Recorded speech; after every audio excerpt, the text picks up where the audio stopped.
Saint Paul's international school കളമശ്ശേരിയിൽ വെച്ചിട്ട് Kerala Jesus youth teens മിനിസ്ട്രിയുടെ ഭാഗമായിട്ട് step 1 എന്ന് പറഞ്ഞൊരു പ്രോഗ്രാം നടന്നുകൊണ്ടിരിക്കുന്നു. 9ാം ക്ലാസ്സിലേക്ക് ജയിച്ച കുട്ടികൾക്ക് വേണ്ടിയിട്ടുള്ളൊരു പ്രോഗ്രാമാണിത്. മെയ് 10 തീയതി മുതൽ 13 തീയതി വരെയാണ് ഇപ്പോൾ ഇത് നടന്നുകൊണ്ടിരിക്കുന്നത്. ഈ പരിപാടിയുടെ വിശദാംശങ്ങളിലേക്ക് നമുക്ക് കടക്കാം.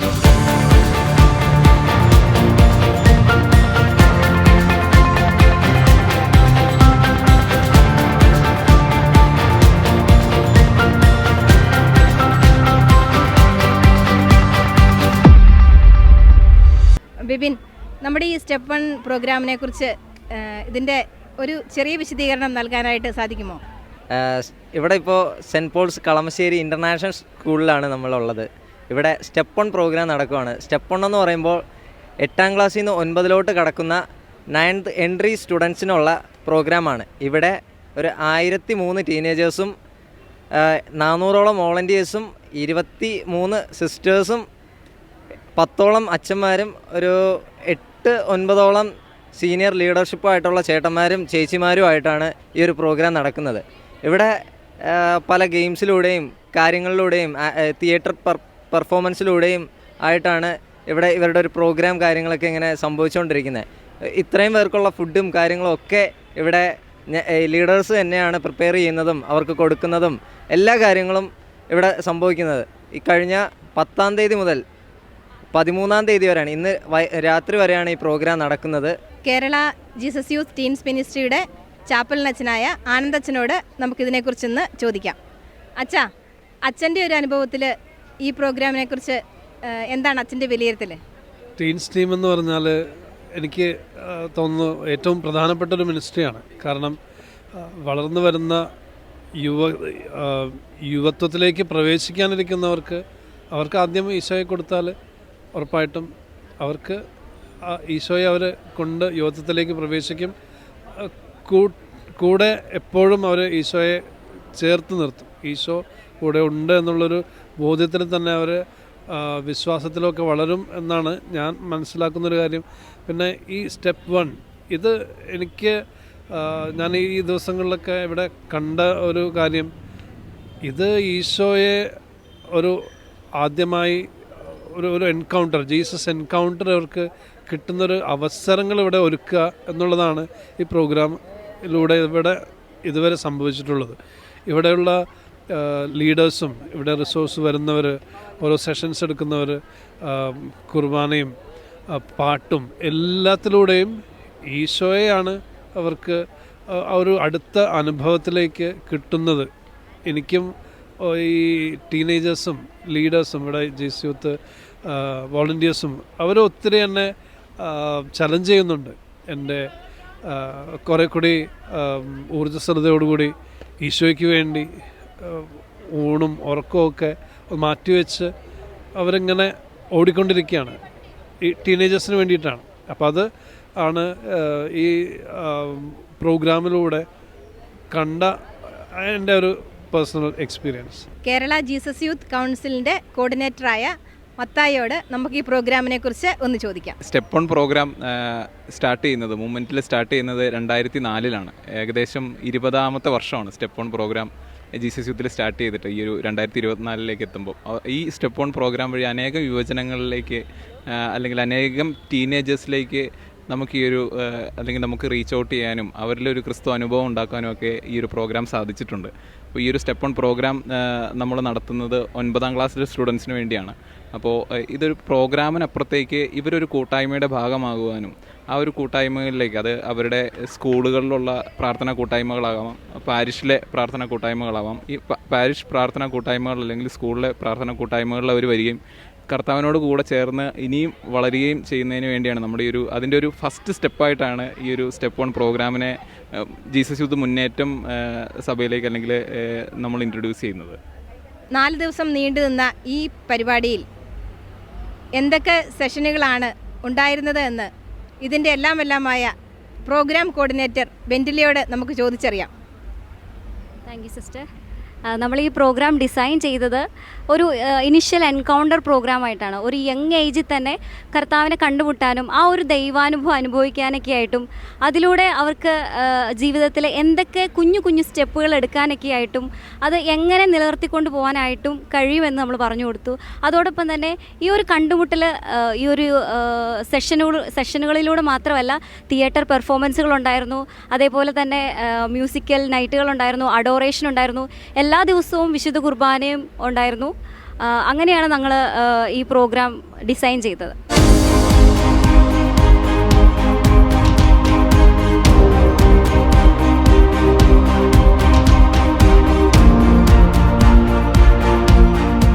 നമ്മുടെ ജീസസ് യൂത്തിൻ്റെ ടീൻസ് മിനിസ്ട്രിയുടെ ഭാഗമായിട്ട് സ്റ്റെപ്പ് 1 എന്ന പ്രോഗ്രാമിൽ കിച്ചണാണ് നമ്മളിവിടെ കണ്ടുകൊണ്ടിരിക്കുന്നത്.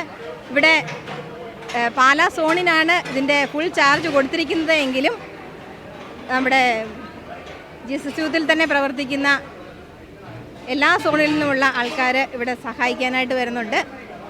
അപ്പം വളരെ വ്യത്യസ്തമായിട്ട് നമുക്ക് എല്ലാ മേഖലയിലുള്ള ആൾക്കാരുണ്ടെങ്കിൽ തന്നെയും നമുക്ക് നമ്മുടെ കൂടെ ഒരു പോലീസുകാരൻ പ്രോഗ്രാമിൻ്റെ ആദ്യം മുതൽ ഇന്നിപ്പം ഈ പരിപാടി അവസാനിക്കുകയാണ്. ഇത്രയും സമയമായിട്ട് ഇവിടെ ഉണ്ട്. നമുക്ക് സാറിനോടൊന്ന് ചോദിക്കാം, സാറിന് ഇതിലേക്ക് വരാനുണ്ടായ ഒരു അനുഭവം, അല്ലെങ്കിൽ ഈ പരിപാടിയിൽ മൊത്തം ഇങ്ങനെ പങ്കുകൊള്ളുവാനായിട്ട് ഉണ്ടായ ഒരു പ്രചോദനം എന്തായിരുന്നുവെന്ന്. ബാബുസേട്ടാ, അപ്പം ഈ പരിപാടിയിലേക്ക് സാറ് ഇതിൻ്റെ ആദ്യം മുതൽ ഞാൻ കാണുന്നുണ്ട് ഇവിടെ.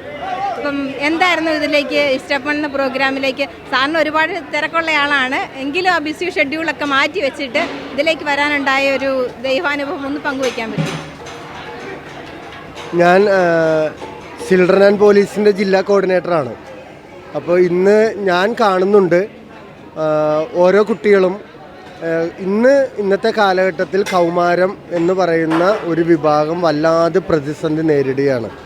അവരുടെ വളർച്ചയുടെ പാതയിൽ അവർ പലതരത്തിലുള്ള പ്രതിസന്ധികളാണ് നേരിടുന്നത്. ഒന്ന് മയക്കുമരുന്നിൻ്റെ ഉണ്ട്, തെറ്റായ ബന്ധങ്ങളുടെ ഉണ്ട്, ഫോൺ സ്ക്രീൻ അഡിക്ഷൻസ് ഉണ്ട്, പലതരത്തിൽ അസ്വസ്ഥമാണ്. ഒപ്പം തന്നെ അവരുടെ പല കുടുംബങ്ങളും പ്രതിസന്ധിയിലായതുകൊണ്ട് തന്നെ ഈ കുട്ടികൾ ഒരു നന്മയുടെ പാതയിലേക്ക് വരിക എന്നുള്ളത് ഈ കാലഘട്ടത്തിൻ്റെ ആവശ്യമാണ്. നമ്മുടെ സമൂഹത്തിൻ്റെ നിലനിൽപ്പ് പോലും ഈ വളർന്നു വരുന്ന ഈ തലമുറയുടെ ഏറ്റവും പ്രധാനപ്പെട്ട ഒരു കാര്യമാണ് ഇവരുടെ നന്മ. അപ്പോൾ ഈ ഒരു സ്റ്റെപ്പ് 1 എന്ന് പറയുന്ന ഈ ഒരു പ്രോഗ്രാം 9ാം ക്ലാസ്സിലെ കുട്ടികളാണെങ്കിൽ പോലും 1150 1200ഓളം കുട്ടികളാണ് അറ്റൻഡ് ചെയ്യണമെങ്കിലും മിനിമം 1200 കുടുംബങ്ങളിലേക്കെങ്കിലും നമ്മൾ ഈ കുട്ടികളിലൂടെ ഒരു സന്തോഷവും സമാധാനവും ഒക്കെ നൽകാനായിട്ടാണ് അതാണ് ഇതിൻ്റെ വലിയ മറ്റൊരു തലത്തിലുള്ളത്.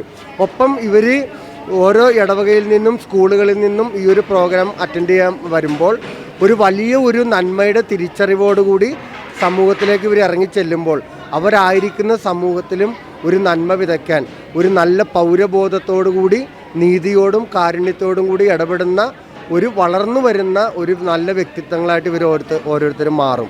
അതാണ് ഈ ഒരു പ്രോഗ്രാമിൻ്റെ ഈ ദിവസങ്ങളിൽ എൻ്റെ ഡ്യൂട്ടിയുടെ ഭാഗമായിട്ടും അല്ലാതെയും ഞാൻ പരമാവധി സമയം ഇവരുടെ കൂടെ ആവാനായിട്ട് ശ്രമിക്കുന്നത്.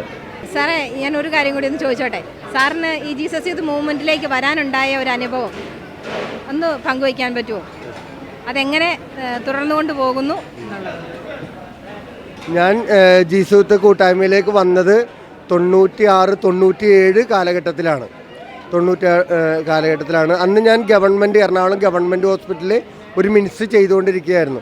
അപ്പോഴാണ് എന്നെ ഈ ജീസസ് യൂത്തിൽ വളരെ സജീവമായിട്ടുള്ള എഡ്വേർഡ് എടയെഴുത്ത് സാറൊക്കെ എന്നെ കാണാനും എന്നെ ആ കൂട്ടായ്മയിലോട്ട് വളരെ സ്നേഹപൂർവ്വം എന്നെ കൂട്ടിക്കൊണ്ട് വന്നത്. അന്ന് തുടങ്ങി ഞാൻ ഈ കൂട്ടായ്മയുടെ ഭാഗമാണ്. ഞാനിതിലേക്ക് വന്നപ്പോഴാണ് എനിക്ക് മനസ്സിലായത് എൻ്റെ ഉള്ളിൽ ദൈവം തന്നിരിക്കുന്ന കഴിവും ആ സാധ്യതകളും എല്ലാം സമൂഹത്തിനും ദൈവരാജ്യത്തിനും വേണ്ടി ചെലവഴിക്കാനുള്ള ഒത്തിരി സാധ്യതകൾ ജീസസ് യൂത്ത് മൂവ്മെൻറ്റിലുണ്ട്. എന്നെ സ്നേഹിക്കുന്ന, കരുതുന്ന, വളർത്തുന്ന എല്ലാ തരത്തിലുമുള്ള ചേട്ടന്മാരും ചേച്ചിമാരും ഒക്കെ ഉള്ള വളരെ ഏത് തലത്തിലാണെങ്കിലും എനിക്ക് മുന്നോട്ട് പോകാനുള്ള സാഹചര്യം ഈ ഒരു മൂവ്മെൻറ്റിൽ ഇപ്പോൾ എനിക്ക് കിട്ടുന്നുണ്ട്. അതുകൊണ്ടാണ് ഞാൻ ഈ മൂവ്മെൻറ്റിൽ നിൽക്കുന്നതും. തീർച്ചയായിട്ടും എന്തെങ്കിലും ഒരു പ്രത്യേക അനുഭവം ജീസസ് യൂത്തിൽ വന്നിട്ട് പങ്കുവയ്ക്കാനായിട്ട് ഞങ്ങൾക്ക് യുവജനങ്ങൾക്ക് വേണ്ടിയിട്ട് നൽകാനായിട്ട് സാധിക്കുമോ? ജീസൂത്തിലായിരിക്കുമ്പോൾ ശരിക്കും പറഞ്ഞാൽ ഓരോ പ്രോഗ്രാമും ഓരോ അനുഭവമാണ് എന്നുള്ളതാണ്. ഒത്തിരി പഠിക്കാനുണ്ട്. ദൈവം നമ്മളെ സജീവമായി ഇന്നും കൈപിടിച്ച് നടത്തുന്ന അനുഭവങ്ങളാണ് ഓരോ ദിവസവും ഉള്ളത്. ഓരോ കുട്ടികളുടെയും ജീവിതത്തിൽ കാണുന്ന മാറ്റങ്ങൾ അത് നമ്മുടെ വിശ്വാസത്തെ വളർത്തുന്നു, നമ്മുടെ ചൈതന്യത്തെ വളർത്തുന്നു. പലതും ഓരോ ദിവസവും കാണുമ്പോൾ ഇവിടെ ആണെങ്കിലും ഈ ഒരു പ്രോഗ്രാം ഇങ്ങനെ നടക്കുമ്പോൾ ഇവിടെ ചുറ്റിനും നോക്കിയാൽ അറിയാം, ഒരു 40 വയസ്സിന് ശേഷമുള്ള ആൾക്കാരെന്ന് പറയുന്നത് വളരെ വിരലിൽ എണ്ണാവുന്നവരേ ഉള്ളൂ. ബാക്കിയുള്ളതെല്ലാം ഈ കോളേജുകളിൽ പഠിക്കുന്ന കുട്ടികളാണ്, അല്ലെങ്കിൽ +2 പഠിക്കുന്ന കുട്ടികളാണ് ഗ്രൂപ്പ് ലീഡേഴ്സായിട്ടുള്ളത്. ഇവരിലൂടെയൊക്കെ ദൈവം പ്രവർത്തിക്കുന്നത് കാണുമ്പോൾ ഇവരിലൂടെ എത്രയോ കുട്ടികൾക്കാണ് എത്രയോ മാനസാന്തരങ്ങൾ ഉണ്ടാവുന്നത്. ഇത് ഞാൻ 96-97 മുതൽ ഈ മൂവ്മെൻറ്റിൻ്റെ പല കാര്യങ്ങളുമായിട്ട് ബന്ധപ്പെട്ട് നിൽക്കുമ്പോൾ ഞാൻ കാണുന്നു, എന്നെ വളർത്തുന്നു, എന്നെ നയിക്കുന്നു എന്നുള്ളതാണ് സത്യം.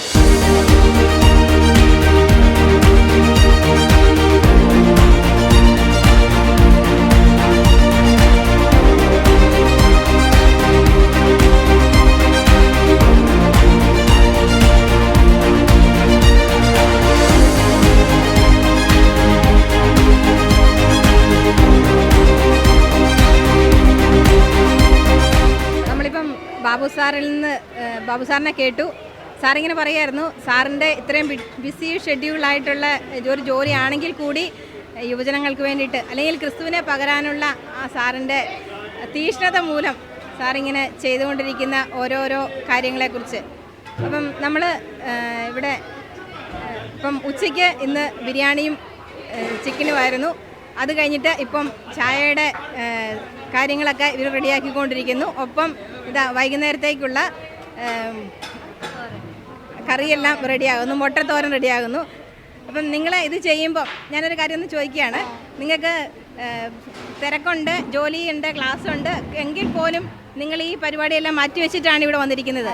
അപ്പം നിങ്ങളുടെ ഒരു ചെറിയ അനുഭവം പങ്കുവയ്ക്കാനായിട്ട് സാധിക്കുമോ? ഇത് ഈ ഒരു ശുശ്രൂഷയാണെങ്കിൽ പോലും നമുക്ക് ഒത്തിരി സന്തോഷമുണ്ട്. നമ്മുടെ ലൈഫിൻ്റെ പാർട്ട് തന്നെയാണ് ഇത്. ഇപ്പം ജോലിയുണ്ട്, പഠിത്തമുണ്ട്, അതൊക്കെ പറയുന്നത് പോലെ തന്നെ ഇത് ഞങ്ങളുടെ ലൈഫിൻ്റെ ഒരു പാർട്ടാണ്. ഇപ്പം ഒരു ദിവസം ഇത് കഴിഞ്ഞ് വീട്ടിൽ പോയാലും ഞങ്ങളിത് ഒത്തിരി മിസ് ചെയ്യും. ഇപ്പോൾ കൂട്ടുകാരെ, ഇപ്പോൾ സ്കൂളിൽ കുറച്ച് ദിവസം അവധിയായിട്ട് വീട്ടിലിരിക്കുമ്പോഴത്തേക്കിനും നമ്മൾ കൂട്ടുകാരെ മിസ് ചെയ്യുന്നത് പോലെ തന്നെ ജീസസ് യൂത്തിൻ്റെ പരിപാടികൾക്കൊക്കെ വന്നിട്ട് തിരിച്ച് വീട്ടിലോട്ട് പോകുമ്പം ഭയങ്കരമായിട്ട് മിസ് ചെയ്യും. കാരണം ഈശോയുടെ കൂടെ ഇങ്ങനെ ഈശോയ്ക്ക് വേണ്ടിയിട്ട് അവിടെ പ്രോഗ്രാം കൂടുന്ന ഓരോ മക്കൾക്ക് വേണ്ടിയിട്ട് ഇവിടെ അവർ ഞങ്ങളെ കാണുന്നില്ല, പക്ഷേ അവർക്ക് വേണ്ടിയിട്ടാണ് ഇത് ചെയ്യുന്നത്. അതിലൊക്കെ ചെയ്യാൻ പറ്റുന്നതിൽ ഒത്തിരി സന്തോഷമുണ്ട്. ആ ഒരു ശുശ്രൂഷ ഈശോയ്ക്ക് വേണ്ടിയിട്ടും ആ ഒരു മക്കൾക്ക് വേണ്ടിയിട്ട് അവരുടെ ആൺമക്കൾക്കൊക്കെ വേണ്ടിയിട്ട് ഒരു കാര്യം ചെയ്യുന്നതിൽ ഒത്തിരി സന്തോഷം തോന്നുന്നുണ്ട്. ഞാൻ ഈ 2-3 ദിവസം ഇവിടെ വന്നപ്പോഴും ഞാൻ കാണുന്നുണ്ട് ഈ സന്തോഷത്തോടുകൂടി ഈ ചിരി അന്നുകൊണ്ട് ഇന്നുകൊണ്ട് എപ്പോഴും നല്ല പ്ലസൻ്റ് ആയിട്ടിരുന്ന് ഇങ്ങനെ ഇത് ചെയ്യാനായിട്ട് ബെർനെ പ്രേരിപ്പിക്കുന്നത് എന്താണ്? അയ്യോ സിസ്റ്ററെ, വീട്ടിലിങ്ങനെ വലിയ പണിയൊന്നും എടുക്കുന്നില്ല, പക്ഷേ ഇവിടെ വന്ന് എല്ലാവരും കൂടെ പണിയെടുക്കുമ്പോൾ ഇങ്ങനെ പ്രാർത്ഥിച്ച് പാട്ടൊക്കെ പാടി രസമാണ്. ഇവിടെ നമ്മുടെ കുട്ടികളാണെങ്കിൽ ഞങ്ങൾ ഇന്നലെ മിനിങ്ങാന്നൊക്കെയായിട്ട് അന്താക്ഷരി കളിക്കുന്നു, പ്രാർത്ഥന ചൊല്ലുന്നു. ജോലിയാണെങ്കിൽ കൂടി അതിൻ്റെ ഇടയിൽ കൂടി നമുക്ക് പ്രാർത്ഥിക്കാനായിട്ട് കിട്ടുന്ന ഒരവസരം, അല്ലെങ്കിൽ പാട്ട് പാടാനായിട്ട് കിട്ടുന്ന അവസരം നമ്മൾ ശരിക്കും അത് ജോലി എന്നുള്ള ഒരു ഇതിലൂടെ മാത്രം കൊണ്ടുപോകാതെ അതിൻ്റെ ഇടയ്ക്കൂടെയും പ്രാർത്ഥിക്കാനായിട്ട് സമയം കണ്ടെത്തുന്നു. അച്ഛൻ്റെ ഒരു ചെറിയ അനുഭവം പങ്കുവയ്ക്കാവോ? ഈ സ്റ്റെപ്പ് 1-ൽ അച്ഛൻ വരാനുണ്ടായ ഒരു സാഹചര്യവും അച്ഛന് ഇവിടെ വന്നിട്ടുള്ളൊരു അനുഭവവും. ഞാൻ വരാനുണ്ടായ സാഹചര്യം നമ്മുടെ സോണിലുള്ള ക്യാമ്പസിലെ ടീമുകളെ വിളിച്ചു. അങ്ങനെയാണ് ഞാൻ വരുന്നത്. കുടുംബസാരമുണ്ട്, പിന്നെ 2 ദിവസം സഹായിക്കാമെന്നൊക്കെ ഓർത്ത്. പിന്നെ ഇന്നും നാളെയും വേറെ പരിപാടികളുണ്ട്, അപ്പോൾ അങ്ങനെ ഇറങ്ങിയതാണ്. ഓക്കെ, വന്നിട്ടുള്ളൊരു അനുഭവം നല്ലൊരു ട്രാൻസ്ഫോർമേഷൻ എല്ലാവരിലും കാണുന്നുണ്ട്. അത് വോളണ്ടിയർസ് തൊട്ട് നമ്മുടെ പാർട്ടിസിപ്പൻസ് വരെയുള്ള എല്ലാവർക്കും അതുണ്ട്. അപ്പോൾ അവർ ആദ്യത്തെ ഫസ്റ്റ് ഡേ പോലെ അല്ല ഇന്ന് കാണുക. ഇന്നത്തെ സർവീസ് കൂടെ കഴിയുമ്പോഴത്തേന് എല്ലാവർക്കും ഒരു ടോട്ടൽ ചേഞ്ച് വരും. അത് നമ്മുടെ അവിടെ നിന്നൊരു ഇൻ്റർസെക്ഷനിൽ നിന്നുള്ള വരുന്നൊരു ട്രാൻസ്മിഷനാണ് ഇങ്ങോട്ട്. അവിടുന്ന് പവർ ഹൗസിൽ നിന്ന് ഇങ്ങോട്ടുള്ളൊരു എനർജി എല്ലാവർക്കും സ്പ്രെഡ് ചെയ്യുന്നുണ്ട്. അപ്പോൾ അതാണ് കർത്താവ് എല്ലാവരിലും ഇടപെടുന്നു. അതാണ് അതിൻ്റെ ഒരു ഏറ്റവും മനോഹാരിതയായിട്ടുള്ളത്.